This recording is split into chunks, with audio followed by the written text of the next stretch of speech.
Kabanata 821. Si Colin ay mukhang masama rin. Ngunit hindi dahil ang kanyang alipin ay natalo. Naiinis siya dahil nahihiya siya. Mismo ng mga babae. At mabilis siyang nakipag-away sa huling pagtatangkang iligtas ang kanyang dignidad. Hindi nagpaabot ng kamay si Kristoff. Ganoon din si Kenneth. Pareho silang nakatingin sa lalaking nakaitim na kasama. Alalahanin. Sumimangot din si Jared. Kahit na ang lalaking nakaitim ay nagpapakita na ng isang top-level senior. Ang level ng lakas ni Grandmaster. Alam niyang nagpipigil pa ang lalaking nakaitim. Baka tumingin yung lalaki. Bata. Ngunit dapat ay isa na siyang martial arts Grandmaster. Baka mas makapangyarihan pa siya. Hayden. Ang pinuno ng Empyrean Sect. Ang demonic cultivation ay nagtataas ng lakas ng isang cultivator. Tulad ng sinabi nila na gagawin nito. O walang paraan. May maaaring maging martial arts grandmaster sa edad na ito. Kumunat ang noo ng lalaking nakaitim. Hindi siya natakot sa mga martial artist mula sa Shadow Estate. Ngunit kung ang laban nagpatuloy, malalaman ng lahat na siya ay isang demonic cultivator. God asterisk meet. This is the first time na napahiya ako ng ganito. Mga lalaki. Patayin ang B***starred na ito at itapon. Patungo sa dagat. Galit na sigaw ni Colin. Mabilis na pamwesto ang kanyang mga alipors. At nagsimulang tumaas ang kanilang mga antas ng kapangyarihan. Sinubukan ng lalaking nakaitim. Pinakamahusay na panatilihin ang kanyang nakamamatay na layunin sa pag-iwas. Baka may makaalam tungkol sa kanyang tunay na pagkakakilanlan. Nang magsisimula na ang laban. Isang binata na nakasuot ng tradisyonal na damit ang nagpakita. At isang grupo ng ang mga tao sa parehong kasuotan. May nakaburden na dragon sa kaliwang bahagi ng kanilang damit. Kaya kitang-kita na ang grupong ito ang mga tao ay nagmula sa pamilya Deragon. Sinusubukang magsimula ng away sa barko. Ngayon lang. Walang galang. Tiningnan ni Godric si Colin at ang lalaking nakaitim bago bumagsak ang isang invisible wave ng pressure. Natahimik si Colin sa sandaling nagpakita si Godric. At kumaway siya sa kanyang mga alipin. Na humihiling sa kanila na huminto. Ang laban. Ginoo. Deragon. Sinaktan ng lalaking ito ang isa sa mga tauhan ko. Sa palagay ko ay karapat-dapat ako sa kabayaran kahit man lang. Sabi niya kay Godric. Nakita ko ang totoong nangyari. Tumingin si Godric kay Colin. Pagkatapos ay sinabi niya sa lalaking nakaitim. You may leave. Ngayon, mabilis na umalis sa eksena ang lalaking nakaitim. Nakaramdam siya ng kaba nang magpakita si Godric. Nag-aalala na ang lalaki. Baka makakita sa kanya. Hindi nasisiyahan si Colin sa katotohanang pinabayaan ni Godric ang lalaking nakaitim. At namuo ang pagsimangot sa kanyang mukha. Noo, Ginoo, Deragon, may nang-iinsulto sa atin. At hinayaan mo siya ng ganon-ganon lang. Inaasahan mo ba kami, ang Shadow Estate, para kunin ang kahihiyang ito habang nakahiga? Tinawid mo siya para lang manligaw sa ilang babae. Kung sa tingin mo ay napahiya ka, huwag mag-atubiling kunin ito. Bagay sa amin. Sinaman ang tingin ni Godric si Colin. At naramdaman ni Colin ang lamig sa kanyang gulugod. Dahil alam niyang hindi niya kayang kampihan si Godric. Nagngangalit si Colin at ngumuso. Sa huli, siya, at ang kanyang mga tauhan ay bumalik sa kanilang cabin. Ang kanyang pagnanais na manligaw ay matagal nang nasira.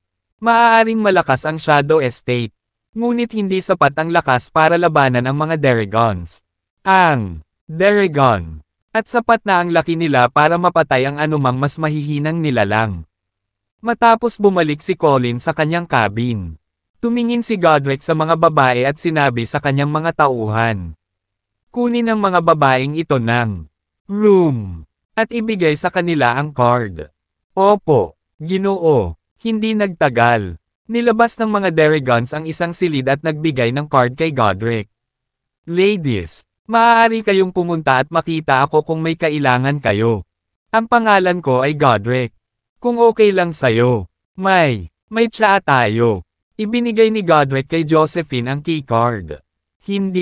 Hindi okay sa kanila. Pumunta si Jared at tumayo sa harap ni Josephine bago kinuha ang keycard. Galing sa kanya, sumulyap siya kay Godric at umalis sa lugar kasama ang mga babae nang walang sabi-sabi. Nagulat si Godric. Pagkatapos ay tinitigan niya si Jared at nagsimulang sumimangot. Sino ang taong iyon? Ako ba? Kilala siya. Bakit parang nakita ko na siya dati? Nagtataka siya kung bakit ganoon ang nararamdaman niya. Pakiramdam niya ay nakita niya si Jared sa sandaling makita siya. Ngunit hindi niya matandaan kung nasaan siya. Nakita ko si Jared kanina. Maaaring nagmula si Godric sa isang branch family. Ngunit kamag-anak pa rin niya si Jared. Ang ina ni Jared ay ni Godric. Pinsan siya ni Godric. Gayunpaman, walang pagmamahalan sa pagitan nila. Sa katunayan, sila ay sa bawat isa sa lalamunan. Bagaman Godric, hindi ko pa alam yun. Ginoo, Deragon. Lumapit sina Kenneth at Christoph at tumango kay Godric para batiin. Hindi sila maglalakas loob na magpahangin. Sa paligid Godric, dahil mas talented siyang tao kaysa sa kanilang dalawa. Si Godric sa kanila at ikinaway ang kanyang kamay. Na sinasabi sa lahat na umalis sa eksena. Wala siyang gusto. Hindi inaasahang pangyayari habang papunta sila sa isla. Pagkaalis ni Jared kasama ang mga babae. Naninibugho niyang sinabi, "Well, hindi ko akalain na magiging sikat kayo ng mga babae." Napahagik si Josephine sa tuwa. "Bakit? Nagseselos ka ba?" "Hindi ako." Umiling si Jared. "Kami lang ang mga dalaga sa paligid. Ang iba ay mas matanda sa amin ng 20 taon man lang. Ito lamang. Natural na sikat tayo." Napangiti si Lisbeth. Totoo ang sinabi niya dahil sa daang pasahero na sakay ng ferry. Ang mga babae lang. Mga kabataang babae sa paligid. Hindi nakapagtataka na ang mga lalaki ay sabik na tulungan sila. Matamis na sabi ni Renee. Lahat lang kasi. Sobrang ganda ni na Josephine at Lisbeth. Kaya pala ganyan ang mga lalaking iyon. Sabik na ipakita ang kanilang sarili. I'd try to hit them up to kung lalaki ako. Nako. Alam mo talaga kung paano kami pasayahin. Renee. Tinapik ni Lisbeth ang ulo ni Renee. Ngunit pagkatapos ay siya, naalala, at ang kanyang mukha ay nahulog. Anong problema, Lisbeth? Curious na tanong ni Jared nang mapansin niya ang pagmumukha ni Lisbeth. Wala lang. Umiling si Lisbeth. Tinamaan siya ng matinding lungkot dahil kilala niya ang Renee na iyon. At baka hindi na makalabas ng buhay si Josephine sa biyahe. Nang si Jared pa lang ay sumisilip pa. May ilang taong hamarang sa kanila. Lumingon si Jared para tingnan kung sino. Ito ay walang iba kundi si Sean at ang kanyang mga tauhan. Nakatayo sa tabi ni Sean ang kanyang kapatid na si Sylvester. Surprise! Moherf ***. Masaya ka bang makita kami? Jared. Ngumisi si Sean. Anong gusto mo, Sean? Napansin talaga ni Jared ang magkapatid na Cooper noong sila ay bumalik pa sa hotel. Kaya hindi na siya nagulat nang makita sila sa barko. Ha! Masyadong kalmado si Jared tungkol dito. Kumunat ang noo ni Sean. Pinatay mo ang kapatid ko. Hindi ka ba dapat matakot? Ako, sa kabaligtaran. Sa palagay ko dapat ikaw ang natakot sa takot. Kung kaya kong patayin ang kapatid mo. Ibig sabihin ako, pwede din kitang patayin. Kung gusto mong mapuksa ang pamilya mo. You are always welcome to challenge me. Mahinahong sagot ni Jared. Namula ang mukha ni Sean sa galit. At tinuro niya si Jared. Huwag kang masyadong sigurado dyan. Anak, sa tingin mo, kami sa'yo dahil lang hindi ka namin hinanap. Sinasabi ko sa iyo, puputulan kita. Piraso at gawin mong laruan ko ang mga babae mo. Si Sean ay hindi natakot kahit kaunti. Dahil kasama niya si Sylvester. At ang kanyang galit ay tumaas. Gayunpaman, lamang, nang sasalakayin na sana ni Sean si Jared. Pinigilan siya ni Sylvester. Sylvester, pinatay niya si Xander. Ngayong nasa harapan na natin siya. Bakit mo ako pinipigilan? Hindi kaya ni Sean. Maunawaan kung bakit pinipigilan siya ni Sylvester na maghiganti. Ito ay ang perpektong pagkakataon din. Nakalimutan mo na ba ang sinabi ng mga Deragons? Ang pagsisimula ng labanan sa barkong ito ay nangangahulugan na lumalabag ka sa mga patakaran. Pero wala na silang magagawa once na bumaba na kami. Who knows? Baka patayin siya ng mga Derigons para sa atin. Kung tutuusin, ang pagdadala ng mga magagandang babae sa kanya sa isang lugar na tulad nito ay humihingi lang ng gulo. Sylvester, ninisyan si Jared. Pinahiya lang ng lalaking ito si Godric sa harap ng lahat. Ang mga Derigons ay kilalang mayabang. Gagawin nila. Huwag na huwag mong iiwang buhay ang lalaking ito. Sa wakas ay kumalma si Sean pagkatapos marinig iyon. At ninisya niya si Jared. Sige, hahayaan kitang mabuhay sa ngayon. Pero ako, magpapalimos sa iyo para sa iyong buhay kapag nakarating na tayo sa isla. F*** Mongrels. Ikaw ang humahadlang sa akin. Kung ayaw mong makipag-away. Asar ka, nagkibit balikat si Jared sa kanila. Pagbabante at itinulak si Sean palayo bago siya at ang mga babae ay pumunta sa kanilang silid. Pinandilatan ni Sean si Jared at dumura. Baka isipin mo na may insulto mo kami ngayon. Pero babayaran mo iyon. Tapos tumingin siya kay Sylvester. Sino naman ang mga Derigons? Makapangyarihan ba talaga sila? Hindi ko pa narinig. Sa kanila dati. At ano ang tungkol sa Shadow Estate? At ang Thunderstorm Sect? Hindi ko pa narinig ang tungkol sa sila man. Hindi nasisiyahang tumingin si Sylvester sa kapatid. You spend all your time partying. So of course, you know, wala tungkol sa kanila. Bumagsak na sana ang Coopers kung hindi dahil kay Xander. At ako ay mananatili sa loob.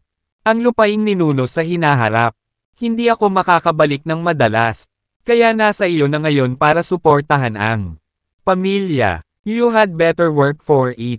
Saway niya. Napaatras si Sean at hindi na nagsalita. Mabilis na lumipas ang biyahe. At sa wakas ay nakita na ng lahat ang Dragon Island. Bago pa man sila bumaba. Makaramdam sila ng nagyayelong unos na nagpapadala ng lamig sa kanilang mga gulugod. Summer noon. Kaya hindi na kailangan ng makapal na damit. O kaya naisip nila. Nagulat sila. Dragon. Ang isla ay natatakpan ng nyebe. Ang kabuuang kabaligtaran ng kung ano ang dapat na hitsura ng tag-araw. Nang makita ni Jared ang isla na nababalutan ng nyebe. Nagkomento siya. Nakikita ko. Kaya totoo ang mga alamat. Dumaong ang lancha sa pier.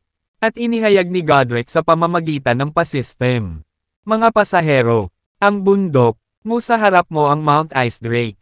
Maaari kang bumaba kung nais mong mapunta dito. Pupunta tayo. Saglit sa paligid ng isla at bumaba sa kabilang pier.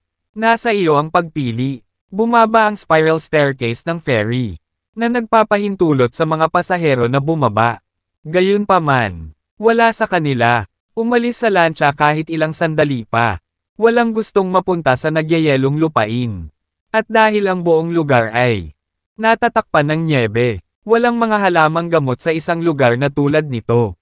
At ang lahat ng mga martial artist ay pumunta sa isla upang makuha ang kanilang mga kamay sa mga damo at hayop. Na parehong hindi naglalaman ng mga nagyayelong lupain. Dahil walang bumababa, hihilahin na sana ng staff ang hagdan pataas.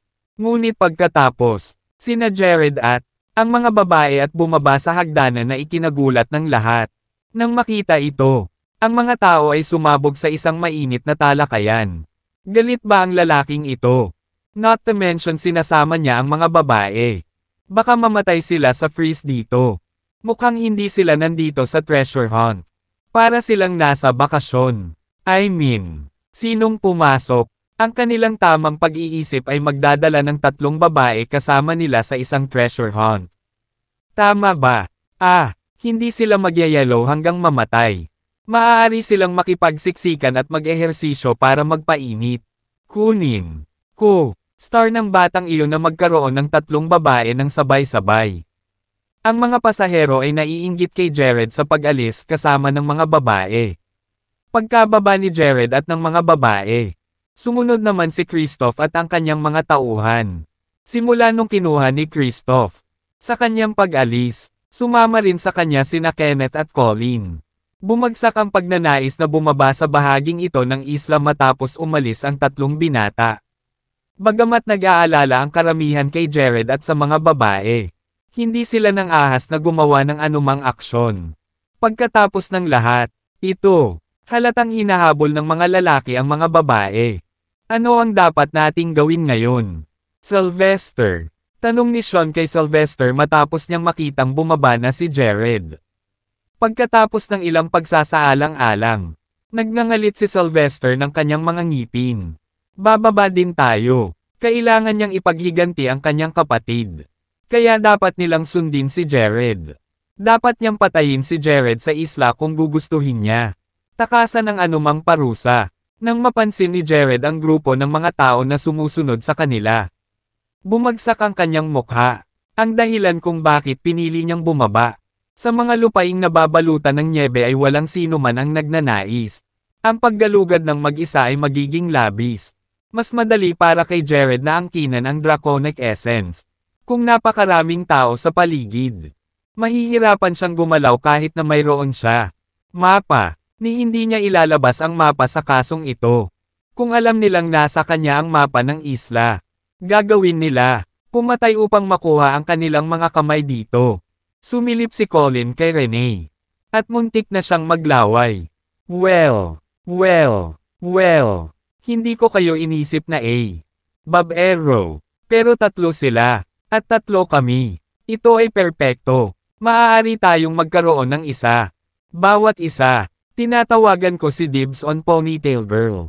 Baka nagde-develop pa siya. Pero bata pa siya. Akin siya. Lahat. Tama. Umikot ang mga mata ni na Kenneth at Christoph. Nandito ba ang lalaking ito para manligaw o manghuli ng kayamanan? Ang dahilan ng pagbaba ni Christoph ay gusto niyang balikan ang mga babae sa pagpapahiya sa kanya pabalik. Sa hotel.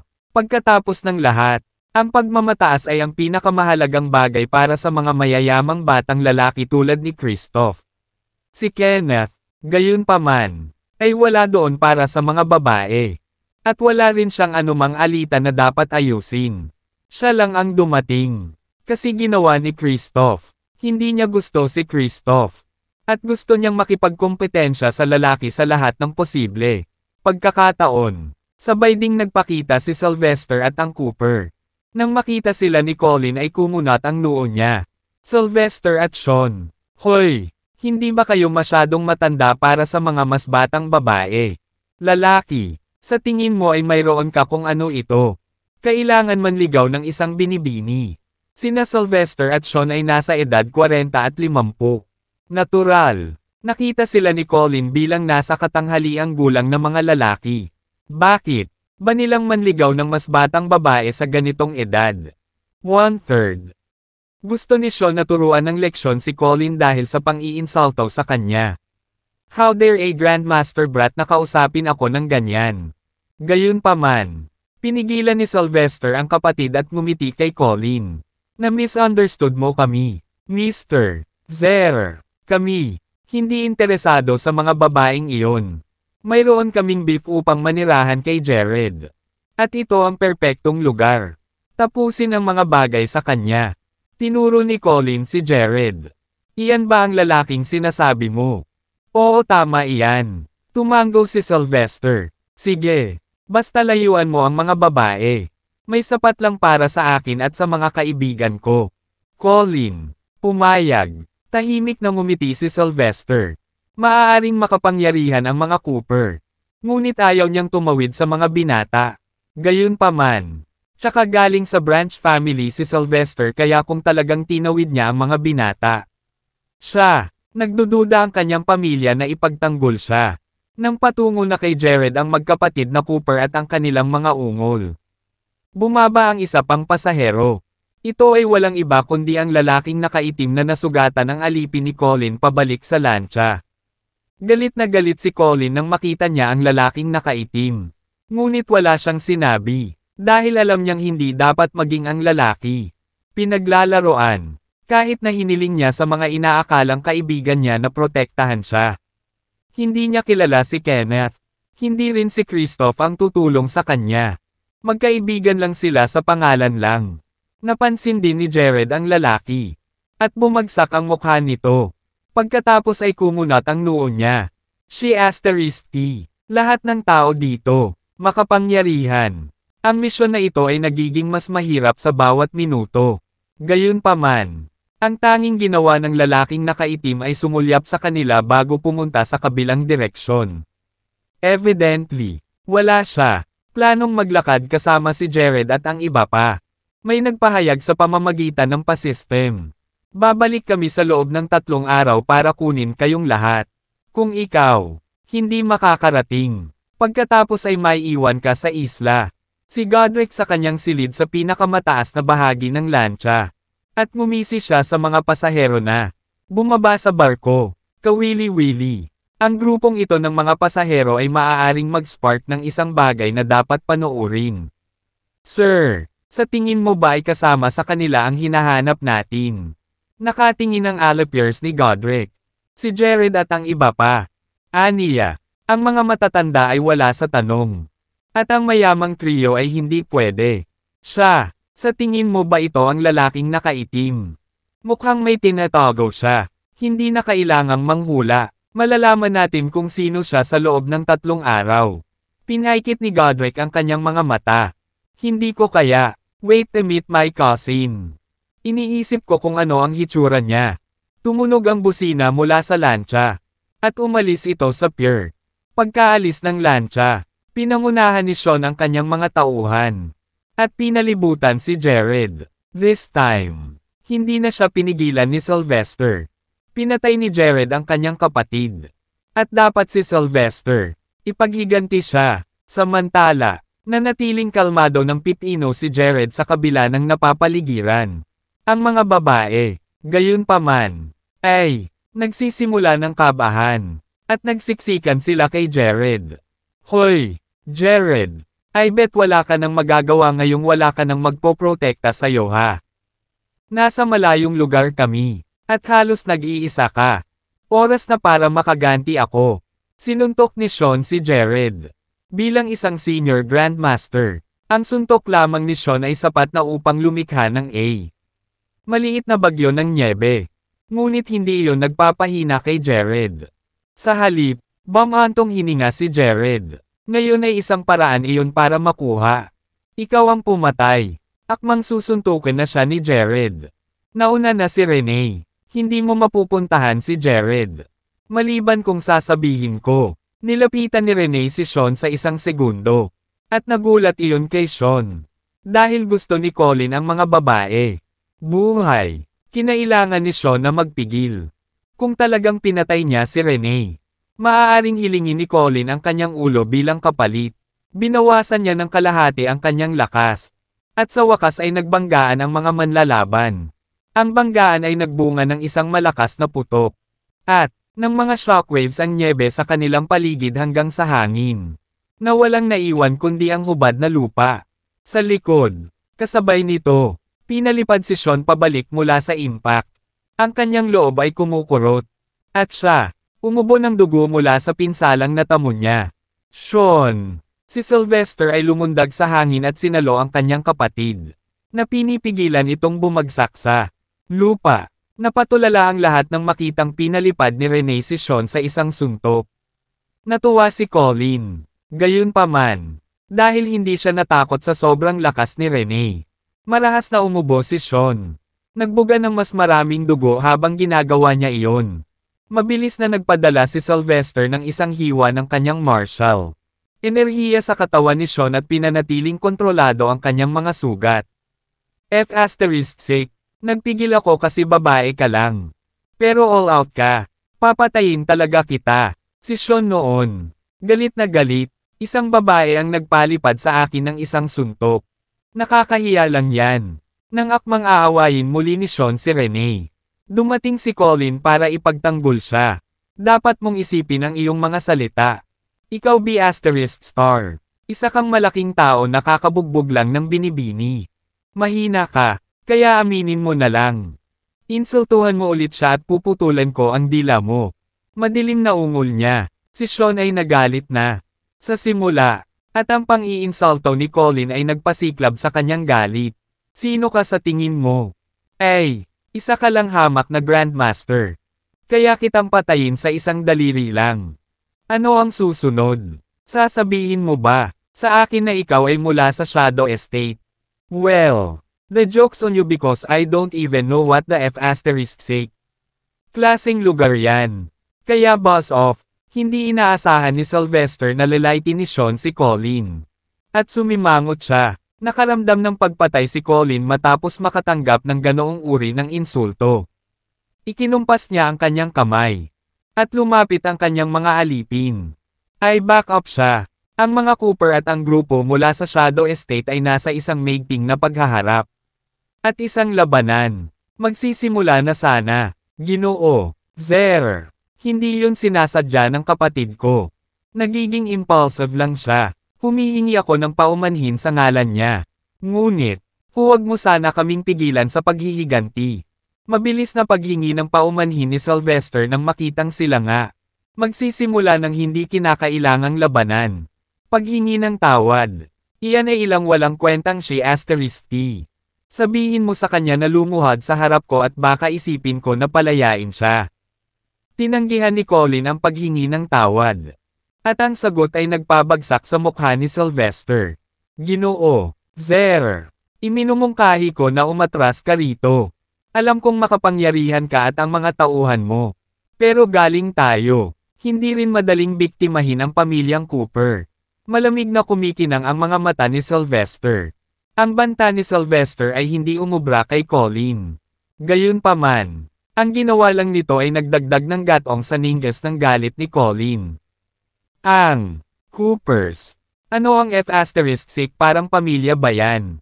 Kung gusto mo ng away. Lalaban ka, Colin. Iwinagayway ang kanyang kamay. Ibaba mo sila. Ipakita sa kanila kung ano tayo. Mabilis na umatras si Colin mula sa larangan ng digmaan.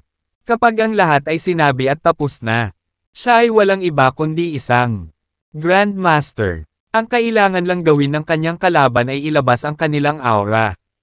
At matatalo siya nang wala sa oras. Dahil malapit na ang labanan. Iniutos ni Sylvester, alagaan mo si Sean. Tapos, nilabas niya yung aura niya. At, ang pressure ng isang martial arts grandmaster sa 100 metrong radius. Na sumasakop sa lahat, na nasa loob ng lugar ng epekto. Bumagsak ang mukha ni Colin nang maramdaman niya ang pressure na ginagawa ni Sylvester. Siya ay talagang knockout para sa trip, kaya hindi siya nagdala ng napakaraming malalakas na mandirigma. Ang lalaking ito ay isang martial arts grandmaster. *** man. Magiging problema ito. Kung seryoso tayo sa laban na ito. Baka talo talaga ako. Creepy. Magiging ganoon. Nakakahiya. Doble pa. Dahil nasa harap lang ito ng babaeng crush ko. Mayroon talagang kaunti si Colin. Crush si Renee pagkatapos niyang makitang lumaban. Kung hindi siya lalapit sa pagtatanggol nito.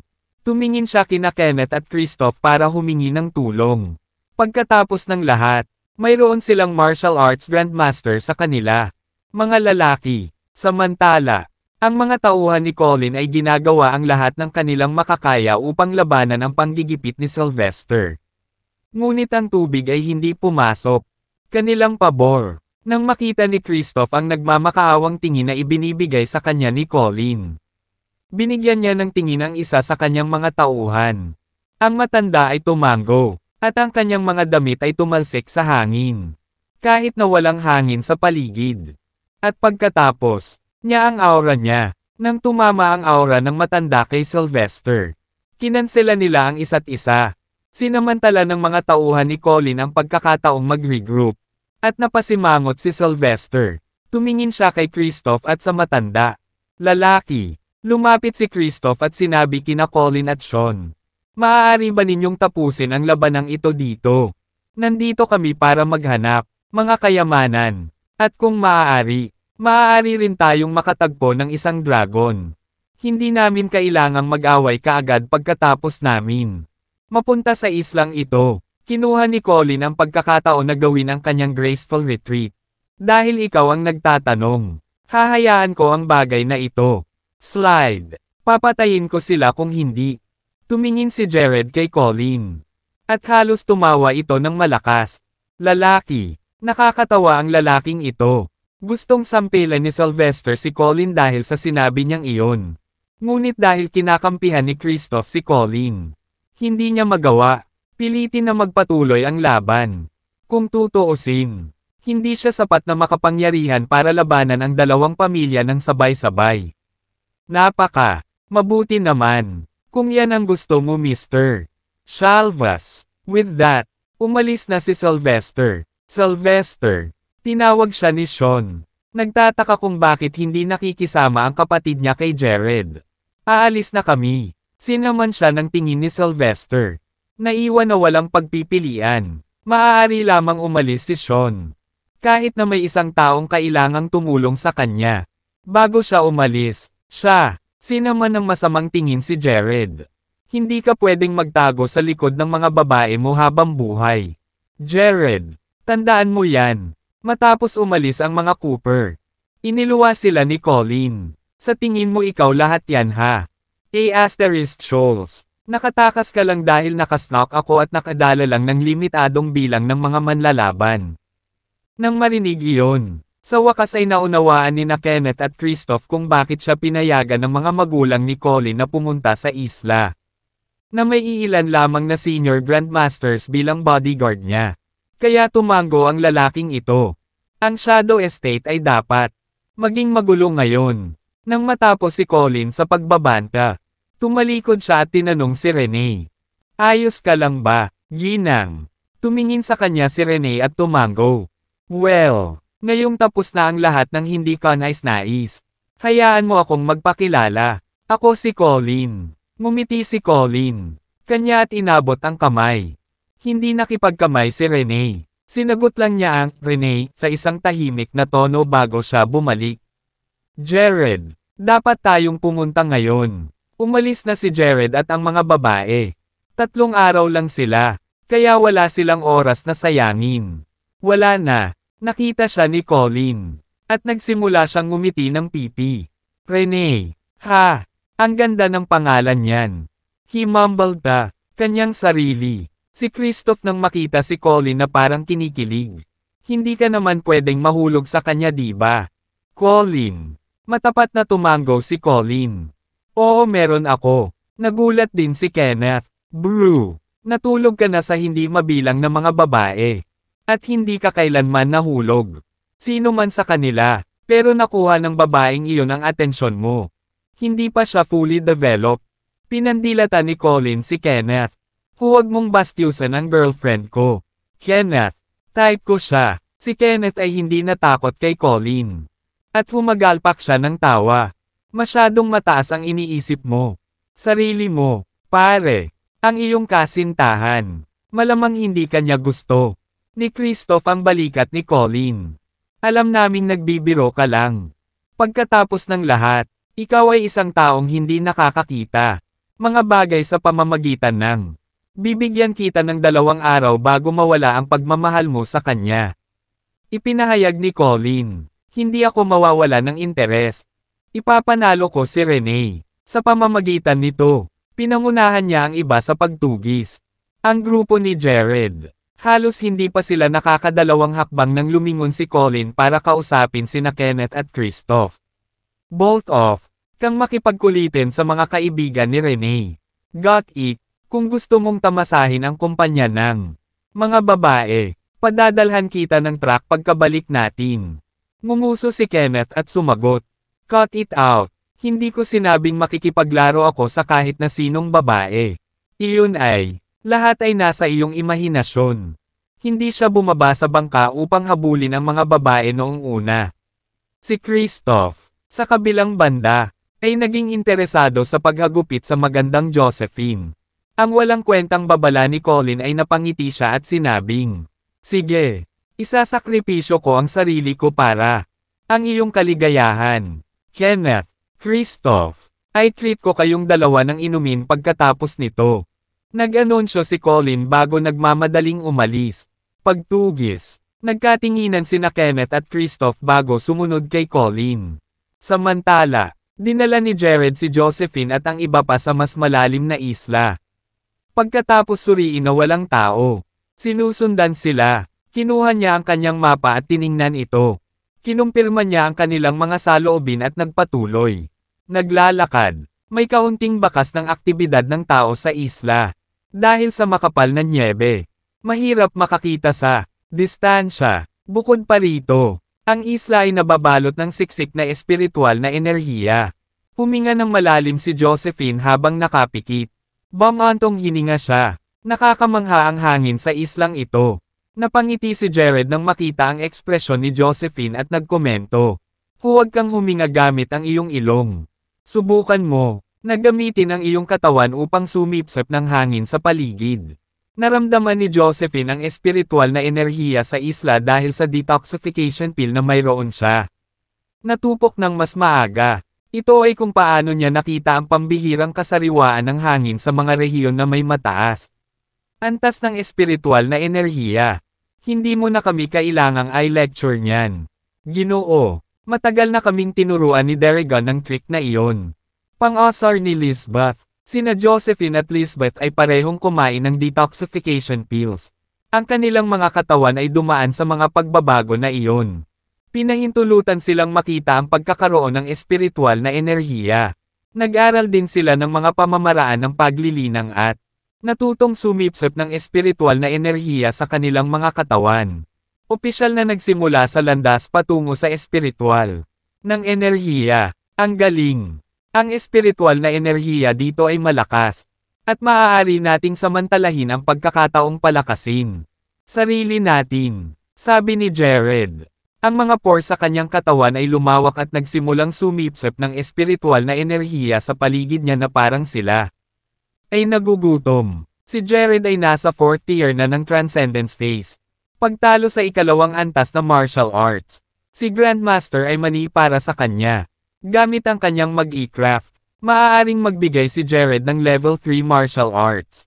Si Grandmaster ay tumakbo para sa kanyang pera. Iniisip ko kung kailan ko makakamit ang core formation phase.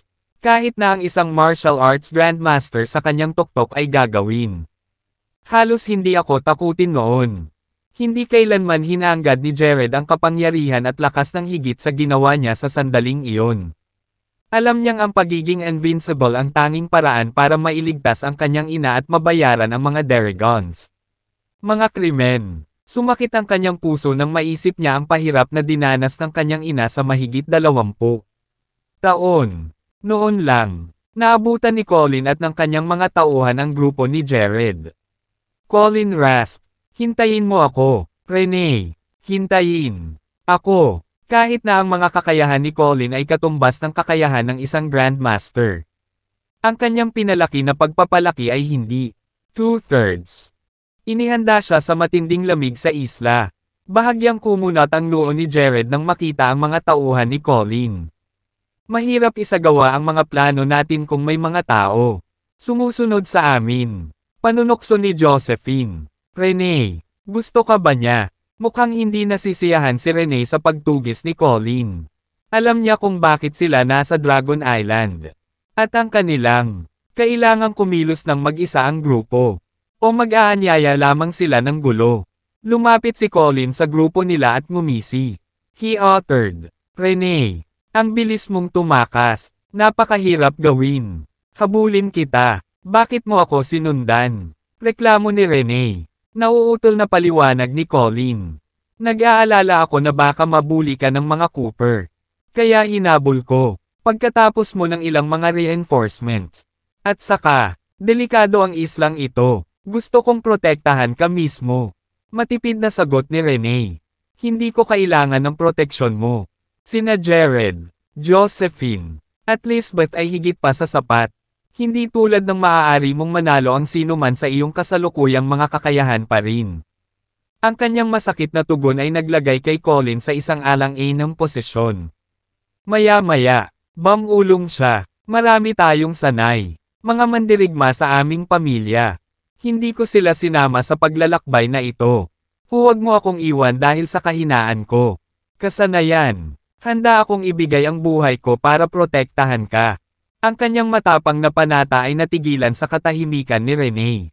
Ang dalaga ay hindi pa nakatanggap ng gayong taos puso. Pagtatapat sa kanyang buhay. Nang mapansin na nawala ng masabi ang kanyang kaibigan matapos ang curveball ni Colin sa pag-amin. Humakbang si Josephine. Pasulong at hinayla sa braso ni Renee. Hinayla niya si Renee sa likod niya at tinaholan si Colin. Huwag mo nang isipin. Tungkol sa paglalako kay Renee. Ang mga mayayamang playboy na tulad mo ay magaling lamang sa iyong mga pilak na dila.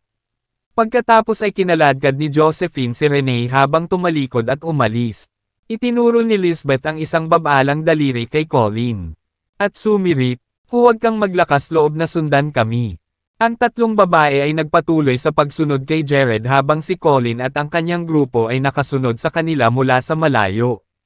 Walang katapusan ang kanyang pag-stalk kay Josephine at Lisbeth. Sinubukan ni Jared na patahimikin sila sa pagsasabing, hayaan silang sumunod sa atin. Huwag mo na lang siyang pansinin. Matagal nang itinanggi ni Jared ang presensya ni Colin bilang banta sa kabila ng kanyang playboy na ugali.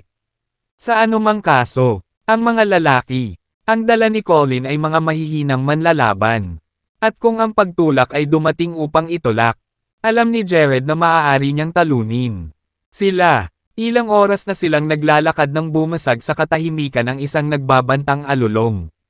Napakalakas ng alulong na nag-vibrate ang lupa, na naging sanhi ng pagbagsak ng snow mula sa mga puno. Natigilan si Jared sa gulat at binilisan ang takbo patungo sa direksyon ng alulong. Nasinundan ng malapitan nina Josephine at Nang. Iba pa, nagulat si Colin nang marinig ang alulong. Gayunpaman, nang makita si Jared at ang kanyang grupo na patungo sa pinanggalingan ng alulong. Inilabas ni Colin ang kanyang tapang at pinangunahan ang kanyang mga tauhan sa pagtugis. Nakita ni Jared ang isang napakalaking puting lobo pagkatapos nilang maglakad ng hindi kalayuan. Ang lobo ay may manyeb, puting Amerikana, at kasing laki ng isang baka. Ang mga mata nito ay kumikinang na nakakatakot, at ang buhok nito ay puno ng puot, tila matalas, bakal, mga spike. Isang lalaking nakasuot ng suit ang nakatayo sa harap ng lobo. Sinaman niya ng tingin ang halimaw. Ang kanyang katawan ay nakahanda sa paghampas sa kahit na sino. Sandali, pinagmamasdan ng magkapatid na Cooper ang lalaki at ang lobo sa gilid. Hindi nagtagal ay sumali ang lahat sa away, kasama sina Kenneth at Christoph. Ito ang unang halimaw na nakatagpo ng lahat mula nang tumuntong sa isla. Hindi pangkaraniwan ang hitsura nito. Malaki, bunga ng pagsipsip ng espiritual na enerhiya ng isla sa paglipas ng mga taon. Ito ay malamang na, sobrang talino din. Bahagyang lumingon ang lalaking nakasuot ng suit at napansin ang kanyang mga manunood. Hindi niya maiwasang sumimangot, nakadalawang round na siya kasama ang puting lobo bago ito. Kahit na hindi niya matagumpay na napatay ang hayop, siya ang may kapangyarihan, at ang tagumpay ay sandali lamang. Pagkatapos, magagawa niyang pumatay ang lobo at makuha ang beast core nito. Ngayong mayroon na siyang audience. Gayunpaman, alam ng angkop na lalaki na mas mahirap tumakas, kasama ang ubod ng hayop. Tinitigan ni Jared ang napakalaking lobo at napabulala sa pagkamangha. Hindi ko akalain na magkakaroon ng ganito. Mabangis na puting lobo sa napakalamig na lugar. Baka makatagpo tayo ng mas nakakatakot na nilalang sa ating paglalakbay. Hindi alam ni Jared kung makikita niya ang napapabalitang Ice Dragon at Flame Dragon sa islang ito o kung siya. Kahit na maaaring talunin sila at makuha ang Draconic Essence. Kung ang isang puting lobo ay naging ganito kalakas. Ang dalawa, ang mga dragon ay walang alinlangan na mas malakas. Ang pag-iisip ay nagdulot ng panginginig sa gulugod ni Jared. Lumapit si Colin kay Jared. Tulad ng isang alam sa lahat. Ipinaliwanag ni Colin. Ang puting lobo na ito ay dapat kasing laki ng isang baka. Salamat sa impluwensya ng mga higanting dragon sa islang ito. Balita ko may 2 dragon sa islang ito. Nasakop ng mahiwagang bagay. Anumang mga hayop na naninirahan kasama ang mga dragon na ito sa isla ay dapat na nag-evolve. Upang harmonin ang kanilang mga biolohikal na limitasyon at maging nakakatakot na mga halimaw. Umaasa siya na ang kanyang kaalaman ay mapapabuti ang kanyang relasyon kay Jared. Na malaki ang maitutulong niya kay Renee. Tahimik lang na tinitigan ni Jared si Colin. Sinira ang pag-asa ng huli. Sa sandaling iyon, Ang puting lobo ay nagpakawala ng ungol at sinugod ang kalaban nito na nakasuot ng suit matapos pagmasdan ang panandaliang distraction ng huli. Ang balahibo ng puting lobo ay mabangis. Nakatayo ng tuwid at matalim na parang talam. Tiyak na kumukuha ito ng dugo kung ito nakipag-ugnayan sa balat ng tao. Ang puting lobo ay lumukso sa himpapawid. Inilalantad ang mga pangil nito ng may panganib. Sumimangot ang angkop na lalaki at gamulong palayo. Halos hindi nakaiwas sa atake ng puting lobo. Siya ay isang martial arts grandmaster. At ang kanyang pakikibaka laban sa puting lobo ay nagsalita tungkol sa ng hayop. Dagdag pa, ang mataas na katalinuhan ng puting lobo ay nagbigay daan upang matukoy ang isang pagkakataon na hampasin kapag ang kanyang kalaban ay nag-ambala, dahilan upang ang lalaking nakasuot ng suit ay nataranta. Halos hindi pa nakakabangon ang karapat-dapat na lalaki nang muling sumulpot ang puting lobo. Dahil sa gulat, pinaigting ng lalaki ang lahat ng kalamnan sa kanyang katawan at inihampas ng kamao ang lobo. Ang kamao sa tiyan ng puting lobo. Dahilan para lumipad ito pabalik mula sa pagkakabangga. Ang puting lobo ay napaungol ng malungkot at dumapo sa isang button sa paanan ni Jared. Sa takot, napaatras si Josephine at ang mga babae. Kahit alam nilang lahat ang martial arts.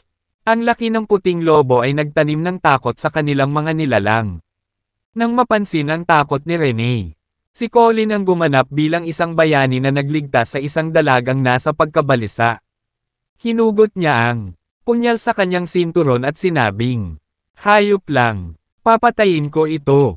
Humakbang siya at akmang laslasin ang hayop. Pinigilan siya ng isang subordinate bago siya makalapit sa halimaw. "Ginoo, Zer, hindi ka dapat lumapit sa hayop, baka lumunin ka ng buo." Pagkatapos ng lahat, si Colin ay isang grandmaster lamang. At lubos na kapani-paniwala para sa kanya na maging beast chow. Ang babala ay naging sanhi ng pag-urong ni Colin sa kanyang mga hakbang at pag-urong sa takot. Samantala, tinitigan ni Jared ang sugatang puting lobo sa kanyang paanan. Ang balahibo na tumatakip sa tiyan ng lobo ay mayroon. Nagbago mula sa puti tungo sa itim. At ang nagbabantang pagbabago ay mabilis na kumakalat. Alam ni Jared na dulot ito ng nakamamatay na layunin na pumasok sa katawan ng puting lobo. Ang kamao ng lalaking nakasuot ng suit. Nagkaroon ibinahagi niya ang kanyang buong enerhiya, na nagbigay daan sa nakamamatay na layunin na makapasok sa katawan ng lobo. Sa malapit, sina Kenneth at Christoph ay parehong naobserbahan ang pagbabago sa lobo. Nanlaki ang mga mata nila sa gulat bilang sila, paglilinang ng demonyo.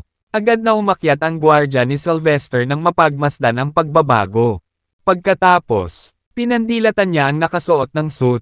Lalaking maingat. Pasulong na sana ang lalaking nakasuot ng suit at wakasan ang buhay ng lobo.